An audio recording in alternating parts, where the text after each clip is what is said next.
Това е моята баба, която стана на 83 и днес ще ви покажа рецепта за нейните домашни корабийки. За целта ще ви бъде нужно една чаша мляко, една чаша свинска мас, една чаша захар и една лъжичка сода. Всичко това смесваме добре с 1 кг брашно. Умесва всички съставки до получаването на меко тесто, което оставя в хладилник поне за около 2 часа. Може да стои и цяла вечер. След като ни е готово тестото, започваме да го размесваме до получаването на много тъничък лист.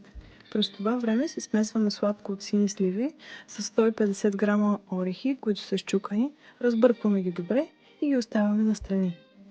Преди всяко разточване на тестото, отдолу си набрашнявате, за да не ви залепва. Хубаво разточвате едната топчица, докато другата я оставяте в хладилник, за да може да стегне моста и така по този начин стават доста по-вкусни.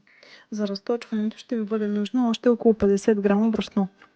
Когато сме готови с тестото, започваме да разрязваме на малки ромбчета, в които след това започваме да поставяме по малко от сместа от сините сливи и орехите.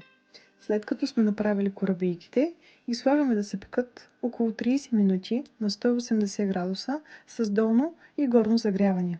Ние използвахме селска форма. Все пак са корабийките на баба. Когато получат кафеникъв цвят, корабийките са ни готови и ги изваждаме. Поръсваме ги с пудра захар и това е. Да ви е сладко!